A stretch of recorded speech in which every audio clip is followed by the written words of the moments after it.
Okay, so good afternoon, everybody, and welcome to this discovery session with one of our brand new partners for this year. I'm really delighted that PA Forum have got a partnership in place now with Corporate Traveller. Just to give you a little bit of background and understand how we got our relationship together, Corporate Traveller were very much involved in the Manchester PA Awards last year. Absolutely loved their relationship with Amanda and the team in the north. And we're really looking to build their relationship with a lot of our members who are based in the West Midlands. I know we have quite a great population there with our growing population in the East Midlands, but we also have a lot of our virtual members who are probably watching this based all over the country. So it's great to be able to bring you to meet Jill and Nico today from Corporate Traveller. Guys, how are you? It's wonderful to welcome you. Very good. You've got double trouble with us both today, that's for sure. Keep us in check, Dan. Amazing. No, that's great. Nico, how are you doing? Yeah, very well, Dan. Yeah, really excited to be part of the network, and yeah, great to see you again. We do love an awards or a party, so yeah, we'll be involved in future ones, not only the one just gone. Amazing. No, it's fantastic to have the opportunity to work with you. So thank you so much. Now, a lot of our members, some of you might not have anything to do with travel at all. Some of you might be booking travel regularly. Some of you might be already part of a corporate travel management program, which is part of your organization. But really what we wanted to do today was let you introduce the team that are going to be working with us, and also just to kind of ask them a couple of questions about how they can help and support our community. So before we crack on, Jill, Nico, give us a little bit of background about you. How long have you worked with Corporate Traveller, and how long have you worked together, and what's your background? Okay, I'll kick off then, will I, Nico, first of all. So I have been with Corporate Traveller, I think this is now my 12th year, which is surprising because I'm 22. But yeah, I've been with Corporate Traveller and worked in the business development side for that length of time. And what that really means is I've got exposure to all sorts of businesses and all of their travel programs. So what we do really is match up and try and find areas where we can improve things. So I'm actually phoning in from Edinburgh, but I have clients we've got 16 offices in the UK, but I've got clients throughout the UK. So yeah, it's exciting to kind of get to be face to face, although virtually with you guys. But I will pass you over to Nico for his intro as well. Yeah, cheers, Jill. So yeah, I've been within Corporate Traveller for about 6 years now. Similar to Jill, I'm in the sales team, so I'm one of the sales managers here. I'm based in London, so more of a London-centric focus with a number of my clients. But been in Corporate Traveller 6 years, in the wider travel industry for close to 8 years. So seen all kinds of weird and wonderful travel programs, and again with Jill, try to match up Corporate Traveller's solution to our clients' needs. Amazing, thank you. Now, if I just want to get this right at the beginning, so you guys, your particular market that you've helped and focus on is traditionally with a travel spend of what, 50k plus, is that right? Yeah, it tends to be 50k plus a year on travel spend, because the reason why there's that sort of figure around it is because we want to show savings to our clients, and the savings can come in different formats. It can be time saving for people that are booking the travel, but also monetary savings. So we want to show people the savings in that, and that usually will kick off if the spend is 50k plus, and have a good sort of mix of travel inside of that. So with some maybe short haul, like some like European travel, and maybe some long haul travel where we can really show savings. Yeah. Okay, amazing. Yeah, and just to add to that, we Corporate Traveller, we're the largest global travel management company focused on the SME market space. So that's any client £50,000 a year upwards, and we work with over 2,000 clients across the UK in all different industries and sectors. So yeah, specialist in travel and not just one industry or sector. Amazing, thank you. So, you know, some of our members might have heard of Corporate Traveller before, but might not understand that much about the company. Some of them might be at that stage of their company where travel is really ramping back up again, and they're looking to think, okay, we can't really manage this internally anymore. How are we gonna partner with somebody else? So, can you give us a little bit of background about Corporate Traveller and how that can support some of our members? Yeah, for sure. So we are part of a bigger group. So our parent company is the Flight Centre Travel Group. So a lot of your members might have even booked holidays through that sort of side of the business. That's where their focus is. And beyond that, we have obviously got Corporate Traveller, where we sit in the market, where Nico sort of explained, in that SME travel spend. So anything from 50,000 up to say 4 million. We also have a sister brand called FCM Travel, who deal with enterprise clients. So kind of the big players like Adidas, Diageo, or their sorts of clients, but we're focused on the SME side of things. So that gives you a bit of where we are in the market. Amazing. Yeah, and I guess just to follow on from that, yeah, as Jill mentioned, the benefit of being part of the Flight Centre Travel Group is the travel industry is a bulk buying industry, so the basic economies of scale, the more volumes you put through the airlines and suppliers, the more willing they are to give access to negotiated rates. And we use our parent company on a group company to pass them on to the SME sector that wouldn't necessarily get access to those rates directly. Amazing. So let's put a bit of a scenario together. So I'm an executive assistant. I'm working in a business, potentially they've got maybe 5 or 6 different offices across the UK.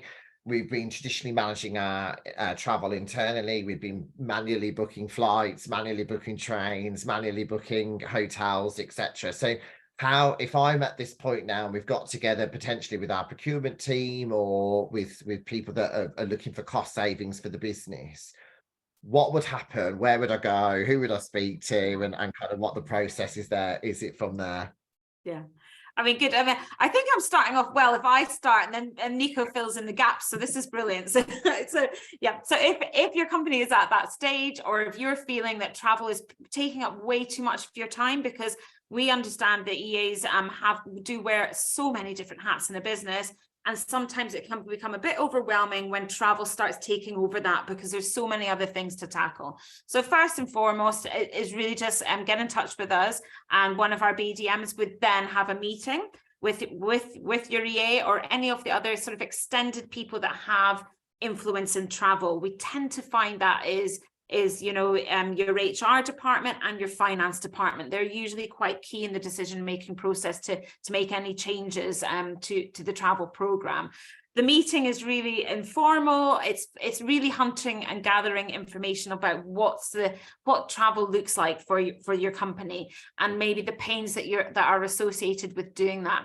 We do find that time for EAs is definitely a pain, because obviously there's so many other things to do, and obviously just keeping track of where people are, that duty of care. Like if someone came up to you and said, okay, where's Joe Blogs tomorrow? You actually maybe have to go and do quite a bit of research into your emails to find maybe what's been booked. So having that sort of diary management, understanding where your travelers are, making sure that they're staying in places that are sort of secure, safe, approved hotels as well. Very, very important. Duty of care will keep coming back as a theme, but it is really important for us to kind of tackle that. So yeah, so those meetings are first of all really just finding out about the travel that takes place, and us presenting a solution that we feel that would fit for the business. Yeah. Yeah, well said, Jill. And again, yeah, tag team, I'll just add on to that. But Dan, yeah, for your members, obviously EAs and PAs, they're at the front line of booking travel. So those are the team that are dealing with this firsthand. So they're the ones that would be engaging with our lovely sales team, who are super friendly, super knowledgeable, and can really offer insight into the business, into how to really add value. And yeah, some of the trends we're seeing at the moment, particularly coming out of COVID, is around the traveller safety, the duty of care, as Jill touched on, the traveller well-being, but also just streamlining various processes that, as travel picks up, time becomes a key factor, and wanting to find a way to streamline that process. And there's some of the trends we're seeing at the moment. And also, sorry, Dan, also what's key for EAs as well is out of hours. So I know that a lot of EAs that I speak to who haven't got a TMC in place, they get phone calls in the evenings, or when flights are cancelled, or travel plans change, or even over the weekend. We have an out of hours team that can deal with that. So again, freeing up your time over the weekends, who doesn't want that? Yeah, I think there's a lot of our members who might have pain points about those 3 o'clock in the morning phone calls about, can I have my ticket for my flight, please, or etc., or just checking I've got everything. And it was interesting. We did an interview with an executive the other week, and she said she's one of those people where she doesn't think about And I would be exactly the same. Where do I need to go until she's completed absolutely right up until the time the work that she needs to do, and then she thinks, right, it's 8 o'clock at night now, I'm traveling at 3 a.m. Where's all my stuff? And it's all there, it's all being prepared, but it might not be accessible at the time. So I can imagine that probably helps quite a few of the pain points from our audience. Yeah. Well. But it was just interesting what you said about location. So many years ago, a lot of people know that I have a travel background, but many years ago when the ash cloud happened, and I can imagine there were people dotted all over the world. We had to repatriate 5,000 people from Cyprus. I remember having to boat my way over from the UK, but also COVID. I bet that was a massive thing for you guys to be able to identify where everybody was in the world, whereabouts they were at the time, and also how to support people in coming home as well. I can imagine those are situations that, you know, don't happen every day, but I can imagine from a business continuity and business, you know, an awareness and kind of health and safety, it's about understanding where people are in the world at the moment and what they're doing, I guess. Is that right? Oh, yeah. I mean, no one expected what happened with COVID, you know, where we're seeing countries shutting down, airlines pooling their schedules. You know, the good thing is that duty of care is that we do know where people are, and getting them back rather than them, you know, it was very stressful, let's be honest. And we also had a lot of people needing to get home as quickly as we can. So that would mean us hiring sort of our own carriages in sort of Eurostar, anything like that, to try and get bulk people back into the UK. So we've got the capabilities and the people to do all of that. Leading on, you know, from that is also getting the refunds sorted. So there's a lot of travel. I mean, we were refunding, you know, 10 million pounds every week and stuff like that. And it was crazy because, you know, hotels and airlines were giving you drip feeding you those refunds, but we would manage that for our client. So we would be keeping them up to date if they had, you know, refunds or if it was vouchers. So we'd manage all of that process, which I know a lot of our clients found very helpful in such a stressful situation. So yeah, it's all hands on deck, but we got through it. Yeah, absolutely. Yeah, you hit the nail on the head there, Dan. It's in those instances where you really see the value of the travel management company, and you're thankful for their support. The Ash Cloud, great example, throwback example for all the people in the travel industry that've been in it for a while. But COVID, obviously a recent example, particularly March 2020, when all the airlines were cancelling their flights. That was really where we've shone, and coming out of that, glowing references from our existing client base because of how much support it was, rather than being on hold to airlines for hours or horror stories of people not being able to get through to their incumbent. We were always on hand. We had the ability to scale up staff very quickly, and also allocate staff to clients that were really in need and needed to hit those service levels. So yeah, real value there. You both mentioned your approved partner and supplier program. So can you tell us a little bit more about that? Some of the airlines perhaps that you work with, some of the travel providers, hotel groups, etc. How does that work from your perspective, and how does that kind of quality assurance get passed on to our communities as well? Yeah, I think that's, again, very key, is the relationships that we do have with the suppliers. And because of that, and because we are part of, you know, the Flight Centre Travel Group, makes us a huge buyer globally. So really what that leads into is most of the main airlines, the hotels, car hire companies, we have got that in-depth relationship with them. What this leads into for our clients is that we get better fares or better hotel rates, terms and conditions as well. A lot we will see is in the terms and conditions, like cancellation policies as well. So especially for hotels, you know, we might be able to cancel them up until, you know, 4 p.m. on the day that they're booked in. All of those sorts of things helps businesses, because as we know in business, things can change, meetings can change very, very quickly. A lot of our clients as well, that we're seeing them look into sustainability programs as well. So that's meaning that we know what our hotel programs look like, what hotel chains are doing a lot for sustainability, and then actually companies will drive their travelers to stay in those hotels, or maybe use a more sustainable mode of transport to get from A to B. And yeah, we can support on that sort of side as well. Yeah. Following on from that, it's exactly, all the major airlines and hotel providers we have great relationships with. We've got a whole team of procurement experts sitting behind the scenes that are constantly negotiating, renegotiating with all of our suppliers to ensure we're giving the best access to content directly to our clients and the SME space, who can be time consuming negotiating a hotel program. I don't envy any of your EAs or PAs that are currently managing that themselves. Give us a call, we can help you with that. But it's those value adds that Jill touched on as well, that we understand the client base, we understand what it is that your travelers are looking for, whether it is breakfast included in a rate, a non-refundable rate, extended late checkout, free Wi-Fi, whatever it may be. It's those value adds that we give you access to, not only offline via our travel consultants, but also via our online booking tool as well, which makes it very easy, very clear, and saves your members hours in trying to search for the best available rate.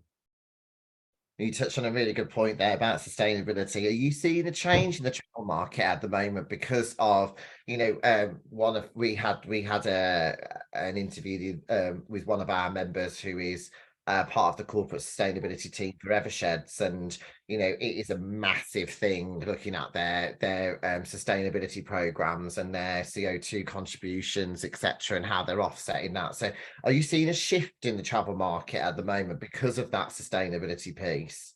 Huge. It's probably one of the key things that people want to talk about, and I think so it should be something that's first and foremost that's discussed.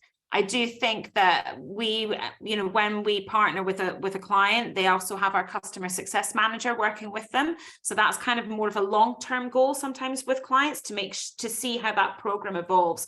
Because right now it's very easy in an office to sit down and say, right, we're going to do all of our car hires need to be electric. That's what we're going to put in our travel policy. But then in reality, actually, there's not that many electric cars that can be hired from certain airports. So we have to make sure that we're stepping at the right times, if you see what I mean, that the product is there for the travelers when they need it. And we have got that overview, and I think that's important to be able to discuss with our clients, with the EAs, and say, well, look, okay, for this instance, there isn't an electric car, but we will, the Avis or Enterprise in the future are going to have a much more bigger stock of them. So it's just making sure that everyone knows the sort of levels that companies are at for our suppliers as well.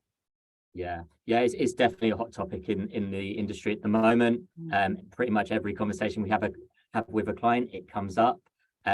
Not only to managing their total travel spend and looking at the CO2 emissions associated with that, but also looking at their suppliers that they work with and ensuring that they're working with suppliers that align with that. And that's something that us at Corporate Traveller and through the Flight Centre Travel Group, we value quite highly. And we have a global sustainability officer that helps ensure that our business works towards a framework.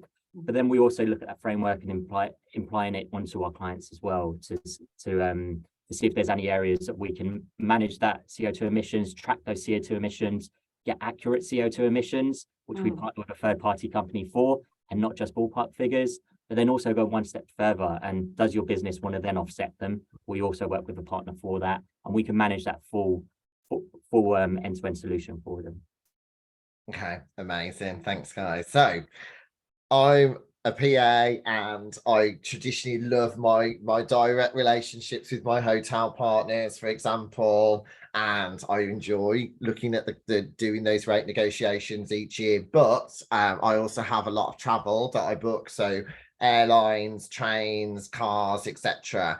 Would you work on that basis? So perhaps if you were just managing the travel element, if they wanted to keep the hotel element, or you book a lot of hotel rooms all over the country, or perhaps internationally, and maybe not have that part of the travel program? Again, is that a part that you would manage to, or ideally are you looking for the whole thing to be brought into one? Yeah. Okay, yeah, I mean, I understand that a lot of EAs have built up their travel programs. They have got those key relationships already in place with the local hotels. I totally get that, and it's brilliant, and we can take on board those relationships and have access to those rates. I think what we see when people want to partner with us is a consolidation of everything, because if, for example, we are booking the flights, but then not the hotel. But if the flight then maybe gets changed, cancelled, you know, the trip gets rearranged, we as corporate traveller would only be able to touch the flight. We wouldn't know about the hotel booking. So that onus would then still sit with the EA, which is probably part of the stress that they're wanting to get around. Because if, say, car hire, hotel, and the flight is booked with us and there are changes to that itinerary, corporate traveller would be responsible for all aspects of that. So that is something that, again, it's what we want is to become part of the company. So we really become the travel department of each company. So the EA's relationship with corporate traveller is absolutely key for that. That is absolutely key. And they would still have, we have really great sort of show arounds that we do with the EAs. We have like supplier events that that everyone goes to as well. So it is, they're still very much part of that relationship. It's just the stress of it is getting taken away. Yeah, we find the EAs or the PAs are the point lead on that relationship with us. We are an extension to their business. We don't ever look to take too much away from them. They are still the lead travel point of contact internally. However, what we do look to do is really offer the insight, the data behind the scenes. We are a fully managed travel program rather than just a booking agent. But it's about empowering them with the information, the data behind the scenes, to look at consolidating those hotel programs with the data backed up behind it. Okay, brilliant. So we signed on the dotted line. We're working with you now. What access, what tools have I got? So I'm at my desk. I'm ready to book something. I've got, what tools have I got that's going to be able to make my life a lot easier? Cool. Well, the first thing is we do offer a blended travel solution with a consultant and online booking tools. But the key point of it is people for us. We're not just a tech company that books travel. We are a travel company. So anytime that a partner decides to partner with us, we look at the type of business. We think, right, who's going to be well suited to that? Who in corporate traveller has the space to look after this and onboard them and make sure that everything is on point before we launch the travel. So that relationship with a consultant is key. And that's a long-standing, long-running relationship. And then for the online booking tools, we have got a variety of them on offer. So again, once we find out what travel is required, maybe who's going to be booking, we would recommend the right tool for that. You'll find that online booking tools go hand in hand with expense systems as well. So that's a sort of conversation that we'd go into a little bit more depth about and show you a bit of a whiz of our tools as well. So just to find the right one. Mm-hmm. Yeah. Jill, you hit the nail on the head there. Not much else to add, but we do understand the emotiveness of travel, and it is about the people. So that's where our people really add value, as well as obviously technology behind the scenes, where we offer market leading tech to support and enable that. So one of the biggest frustrations I think at the moment is not being able to have the chance to be able to pick up the phone and speak to somebody. So effectively you've got that blended facility, so you can be totally online if it needs to be, but you'll always have that backup support. So let's say, for example, I've got something that's particularly complicated and time sensitive, and I really need to make sure that I nail all those different points of travel. That's if you feel it's going to be quite a complicated piece of business or a booking, that you would be able to pick up the phone and give somebody a call, and they might be able to put that together for you with a couple of different options. Crikey, yeah, pick up the phone. You know, we've got I mean, obviously you can have a look at the tool and you maybe get a bit of an idea of schedules and things like that. But if it is multi-stop, your VIP, for example, if you're wanting, you know, transfers from the airport, all of those other sort of add-ons, definitely take that online, because offline to your consultant. They've got SLAs as well, like service level agreements, because I think for EAs as well, they always want to know when that response is going to come. How long is it going to take? So we have got an SLA, so the phone will be answered within 3 rings. There'll be, you know, quotes and options provided within a couple of hours as well for the full travel program. And I think that gives EA a lot of confidence once that information has been passed on, that someone's working on it, that their consultant's working on it. And again, that relationship is key. Yeah. It's that email acknowledgement that we find so useful. Feedback from our existing client base, EAs, PAs, is that email acknowledgement within 15 minutes to let them know they're working on the quote. So they know it isn't just sitting in an inbox somewhere, it's being worked on. As well as obviously we've launched some fantastic technology such as Melon that really does empower the end user. But for those complex that you mentioned, Daniel, take that offline, and they're fully supported there. And let's talk about the reporting side. So obviously we've come together with you to consolidate everything and hopefully have those savings on travel. How good is the reporting side and the kind of analytics that sit behind the system and the partnership as well? Because if there's a mixture of online and offline, is that all kind of brought together so that when you're having those reviews together with the travel managers or with the procurement or together with the EA team, is that able to kind of be fed back to the business? Yeah, for sure. So everything that's booked online or offline is captured. Again, data fields can be filled in. So for example, when an EA is booking travel, they might have cost centers that they need to allocate to that travel. All of that can be done at the time of booking. So when the invoices come through, it's much easier for the finance team and for the EAs to look at the travel, the invoices that come in, and that goes hand in hand with the reporting. I think for companies, it is becoming much more important to have visibility of where that bang for their buck is, where that spend is being spent, but also for us as customer success managers as well, we use that data to be able to advise you on things. So we can look at it and say, well, look, you've got 200 room nights in London right now spread over 4 different hotels. Let's put that into one hotel and get a much better rate. So we're proactively working with all of our clients all the time, and having that sort of relationship, again, is key. It's just key, isn't it? Yeah. Our clients love access to the reporting at their fingertips, so they can literally log onto the portal, see a snapshot, what the spend is month to date, year to date. I'm sure they get questions from either the CFO, the CEO, whoever it may be, just asking, where's our travel at the moment? What have we spent so far? It's right there. They can even get the reports to just broadcast into their inbox, hit their inbox every Monday morning. So ahead of that board meeting, whenever it may be, they know where their travelers are, where they're traveling to, what the annual travel spend is, and the breakdown of flights, hotel, rail, and really go granular with that data as well. So without getting too deep into the detail, just because I'm conscious that it's very individual for each client, what about credit facilities or the ability to be able to, with prepayments, etc.? How is that all managed? Probably depends very much company to company, but is that facility available as well? Yeah, so we do offer a credit facility. So that's obviously subject to credit checks with our finance team. So invoices are paid twice monthly for us. So that goes in line with how airlines charge now. So they charge twice monthly. We can also accept direct debit as well, and we can also accept credit card payments. So there is a choice of options that are open. Yeah, most conversations with our clients recently are particularly the EAs and PAs that maybe at the end of the month have to reconcile those credit cards. An invoice facility is so crucial. So it really does streamline that end of month reconciliation, trying to match up payments with airlines, with suppliers on a credit card can be quite time consuming. An invoice facility eliminates all of that, as well as getting rid of the merchant fee as well. So there's a lot of benefits there from working on an invoice account.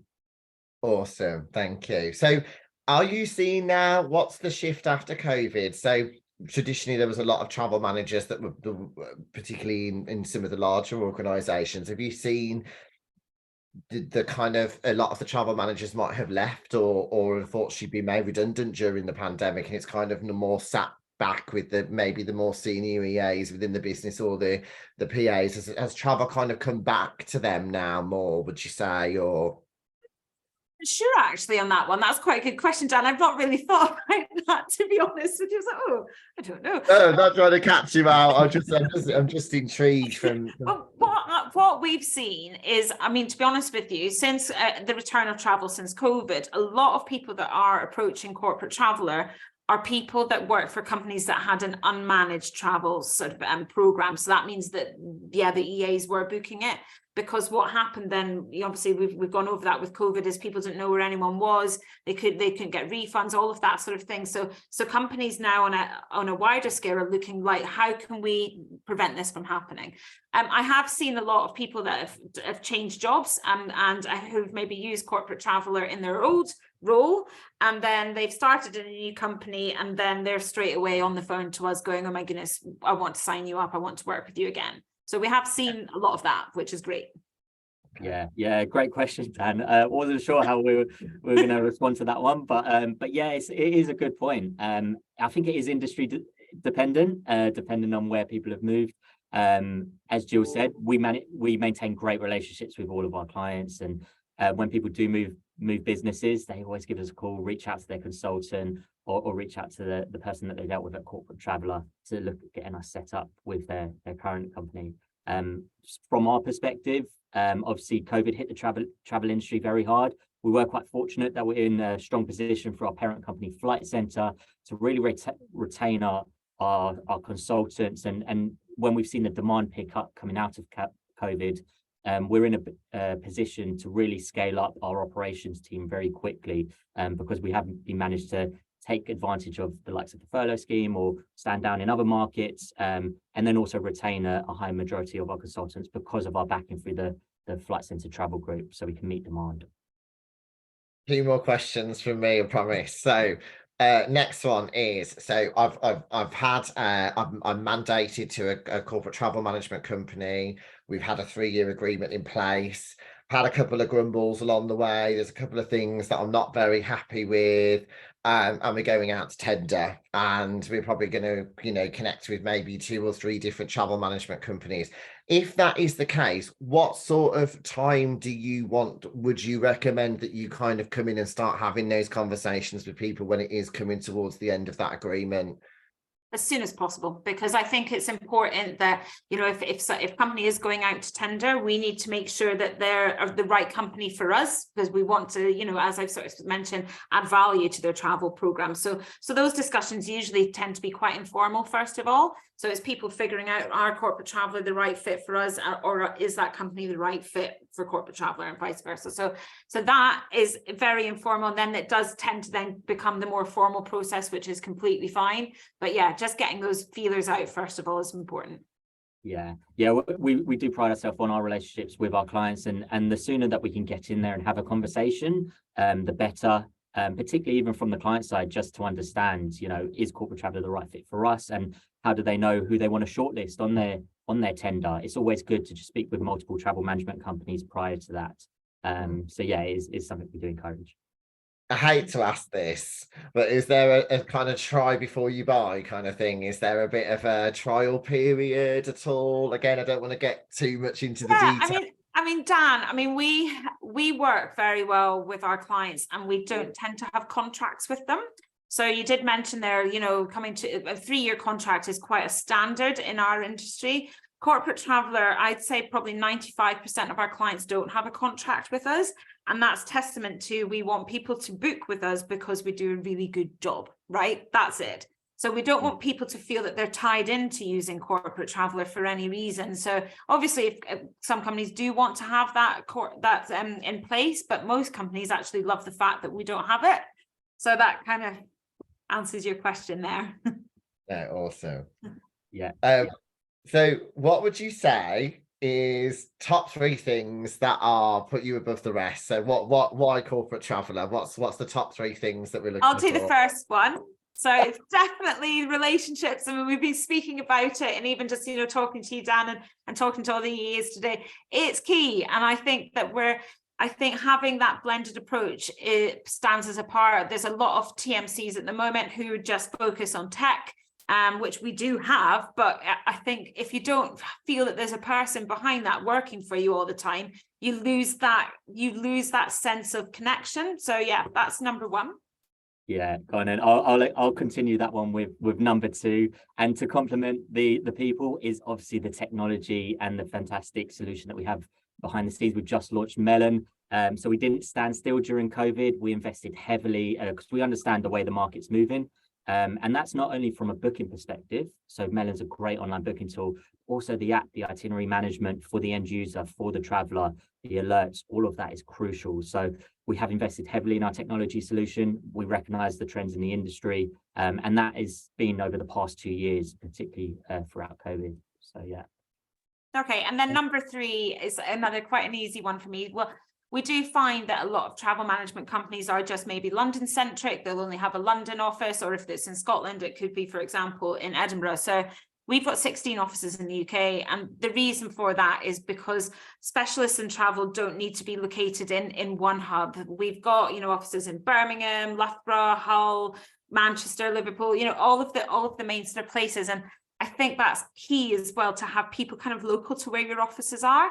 And yeah, and having that depth of experience in our teams. I mean, you mentioned obviously Nico's 6 years, I'm 12. This is what it's like throughout Corporate Traveller. We are a very experienced company, and that is testament to it being a brilliant company to work for, because believe you me, I wouldn't work for a company that I didn't like and I didn't enjoy. I think if you could just leave us then with maybe, I don't know how much you can reveal, but are you able to tell us about maybe some of the projects that you might have worked on, or some of the exciting projects? Because from what I gather, Corporate Traveller or a Flight Centre is actually Australian. Is that right? It's and Yeah. I would imagine that the Olympics potentially are going to be the Commonwealth Games will be something that's coming up in Australia. I think in the future. Have you worked on some exciting projects like that before? Well, I tend to base myself, because I'm in Scotland, a lot of my clients are drinks clients. So there's a lot of spirits involved, and they come to our Christmas parties with quite a lot of alcohol, which is handy. So yeah, so that's exciting. 100%. Yeah, for me, that's a massive tick. Absolutely. Yeah, we want to partner with fun clients. Yeah, as Jill said, it'd be great to join the client parties, and likewise from our side, we're a fun company to work for. So yeah, clients are always welcome to join our parties. Yeah. Amazing. Well, is there any final words from you today before we wrap up, Jill and Nico? Dan, thanks for hosting. I mean, it is always virtual, you know, virtual things are sometimes a bit weird, but I've really enjoyed today. It's been great. And that's part and parcel with your vibrant personality. So, and thanks for asking some good questions too. Yeah, really excited to building this relationship with you, Dan, and all your network as well, with all the EAs and PAs. So really looking forward to building on that relationship. Amazing. Well, we've got the next event we've got coming up is on the 16th of May, which I know some of you guys are coming to, which is great. I'm still yet to meet the famous Gary in person, which I'm sure will happen soon. But yeah, Raf came to one of our events a couple of weeks ago, and I think he had a great time. So we're looking forward to building our relationship with you. Thank you so much to Manchester PA Awards, who kindly made the introduction for us. And yeah, we're looking forward to building this partnership with you. Thank you so much. For those of you watching the recording, I'll also include Jill and Nico's email addresses, so you've got those. Yeah, happy hunting with your travel. Hope you enjoy it, and have a great week, everyone. Thank you. Thank you. Thanks, Dan. Bye.